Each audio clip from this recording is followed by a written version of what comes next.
Pathanamthitta AR ക്യാമ്പിൽ Rahul Mamkootathil MLA ചോദ്യം ചെയ്തുകൊണ്ടിരിക്കുകയാണ്. പരാതിയുമായി ബന്ധപ്പെട്ടുള്ള കൂടുതൽ കാര്യങ്ങൾ മുന്നിലേക്ക് വരുന്നുണ്ട്. ഗുരുതരമായ കാര്യങ്ങളാണ് ഈ പരാതിയിലുള്ളത് എന്നാണ് മനസ്സിലാക്കുന്നത്. അങ്ങനെയാണ് എന്നുണ്ടെങ്കിൽ മുൻപുള്ള 2 പരാതി അതുമായി ബന്ധപ്പെട്ട് രാഹുൽ മാങ്കൂട്ടത്തിൽ മുന്നിലേക്ക് വെച്ച വാദങ്ങളൊക്കെ ഇനി ഈ വിഷയത്തിലും പറഞ്ഞിട്ട് കാര്യമില്ല എന്നുള്ള തരത്തിലേക്ക് കാര്യങ്ങൾ നീങ്ങുകയാണ്. R അനന്തകൃഷ്ണനും CK അഭിലാലും വിവരങ്ങളുമായി ചേർന്നുണ്ട്. ആദ്യം R അനന്തകൃഷ്ണനിലേക്ക് പോവുകയാണ്. അനന്തൻ, മുൻപുള്ള 2 പരാതി, ആ പരാതി ആദ്യത്തെ പരാതി മുഖ്യമന്ത്രിക്ക് മുന്നിലേക്ക് എത്തുന്നു. അതുമായി ബന്ധപ്പെട്ടുള്ള ഓരോ സൂചനകളും, രണ്ടാമത്തെ പരാതിയായാലും അതിന്റെ നടപടിക്രമങ്ങളായാലും എന്തെല്ലാം ആ പരാതിയിൽ പറയുന്നുണ്ട്.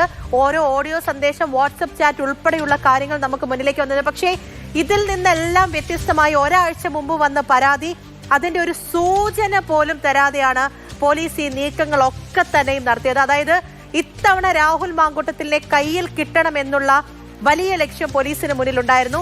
അതെന്തായാലും നടന്നിരിക്കുകയാണ്. പക്ഷേ ഈ പരാതി അത് അതീവ ഗുരുതരമാണെന്നും അറിയുന്നു.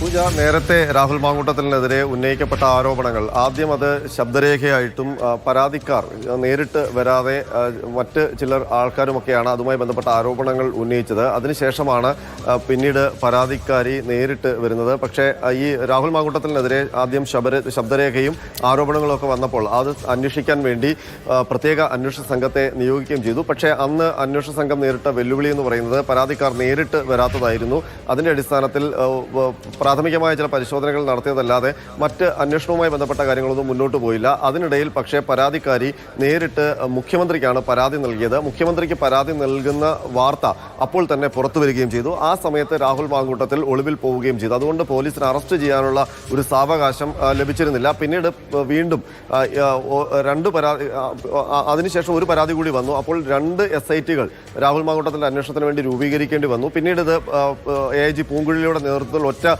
അന്വേഷണ സംഘമാക്കി മാറ്റുകയും ചെയ്തു. ഏതായാലും ഈ കേസിൽ അത്തരം വീഴ്ചകൾ ഉണ്ടാകാതിരിക്കാൻ, അല്ലെങ്കിൽ അത്തരം രീതിയിൽ രാഹുൽ മാങ്കൂട്ടത്തിനെ എന്ത് വന്നാലും അറസ്റ്റ് ചെയ്യണം എന്നുള്ള ഒരു നിലപാടിലേക്ക് SIT എത്തി എന്നാണ് നമുക്ക് മനസ്സിലാക്കാൻ കഴിയുന്നത്. അതിന്റെ ഭാഗമായിട്ടുള്ള ഓപ്പറേഷനാണ് ഇന്ന് പുലർച്ചെ വരെ നടന്നത്. അപ്പോൾ ഒരാഴ്ച മുമ്പാണ് ഈ പരാതി ലഭിച്ചത്. പത്തനംതിട്ട തിരുവല്ല സ്വദേശിയാണ് പരാതിക്കാരി. ഇപ്പോൾ സ്ഥലത്തില്ല, വിദേശത്താണ്, കാനഡയിലാണ്.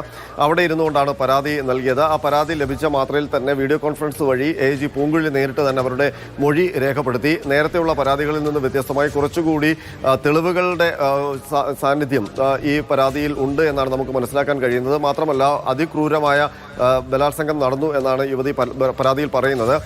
ആ യുവതി വിവാഹിതയായിരുന്നു. വിവാഹബന്ധത്തിൽ ചില പ്രശ്നങ്ങൾ ഉണ്ടായപ്പോൾ ആണ് രാഹുലുമായി അടുക്കുന്നത്. സമൂഹ മാധ്യമം വഴിയാണ് രാഹുൽ മാങ്കൂട്ടത്തിലുമായി സംസാരിക്കുകയും ചാറ്റ് ചെയ്യുകയും അടുക്കുകയും സൗഹൃദമുണ്ടാവുകയും ഒക്കെ ചെയ്തത്. അതിനുശേഷം നേരിട്ട് തൻ്റെ വിവാഹ ജീവിതത്തിലെ പ്രശ്നങ്ങൾ പറയാനും ആശ്വസിപ്പിക്കാനും വേണ്ടി നേരിട്ട് കാണണമെന്ന് രാഹുൽ ആവശ്യപ്പെടുകയായിരുന്നു. പുറത്ത് വെച്ച് കാണാം എന്നാണ് ആദ്യം പറഞ്ഞിരുന്നത്. പിന്നീട് രാഹുൽ അത് മാറ്റി ഹോട്ടൽ മുറിയിലേക്ക് വരാൻ ആവശ്യപ്പെടുകയായിരുന്നു. ഹോട്ടൽ മുറിയിൽ എത്തിയപ്പോൾ തന്നെ ആദ്യത്തെ ആ കൂടിക്കാഴ്ചയിൽ തന്നെ ക്രൂരമായ ബലാത്സംഗം ചെയ്തു എന്നാണ് യുവതി പറയുന്നത്. അതിക്രൂരമായ മർദ്ദനമേൽക്കേണ്ടി വന്നു ആ ഘട്ടത്തിൽ എന്നുള്ളതാണ്. മുഖത്ത് അടിക്കുകയും തുപ്പുകയും ഒക്കെ ചെയ്തു എന്നാണ് ഈ പരാതിയിൽ പറയുന്നത്. അതിനുശേഷം യുവതി ഗർഭിണിയാകുന്ന വിവരം അപ്പോൾ അത് രാഹുൽ മാങ്കൂട്ടത്തിനോട് യുവതി ഈ വിഷമങ്ങളൊക്കെ പറയുമ്പോൾ രാഹുൽ മാങ്കൂട്ടത്തിൽ പറഞ്ഞത് താൻ വിവാഹം ചെയ്തു കൊള്ളാം, അപ്പോൾ അതിനുവേണ്ടി തനിക്കൊരു കുട്ടി വേണം, നമ്മളുടെ ബന്ധം വേർപെട്ടു പോകില്ല, നമ്മൾ അകന്നു പോകില്ല എന്ന് ഉറപ്പാക്കാൻ ഒരു കുഞ്ഞു വേണം എന്ന് അങ്ങോട്ട് ആവശ്യപ്പെടുകയായിരുന്നു. അതിന്റെ അടിസ്ഥാനത്തിൽ പിന്നീട് താൻ ഗർഭിണിയാകുമ്പോൾ താൻ ഗർഭം ധരിച്ചു എന്ന് രാഹുൽ മാങ്കൂട്ടത്തിനെ അറിയിക്കുമ്പോൾ അയാളുടെ സ്വഭാവം പാടേ മാറിയെന്നാണ് യുവതി ഈ പരാതിയിൽ പറയുന്നത്. അയാൾ പിന്നീട് അതിക്രൂരനായ ഒരു മനുഷ്യനായി മാറി എന്നുള്ളതാണ്. തൻ്റെ ഗർഭത്തെ സംശയിച്ചു, അത് മറ്റാരുടെയെങ്കിലും ഗർഭമാണെന്ന് പുച്ഛിച്ചു എന്നാണ് ആ പരാതിയിൽ യുവതി പറയുന്നത്. അതിൻ്റെ അടിസ്ഥാനത്തിൽ യുവതി ആകെ മാനസികമായി തകർന്നു. തുടർന്ന് രാഹുൽ മാങ്കൂട്ടത്തിൻ്റെ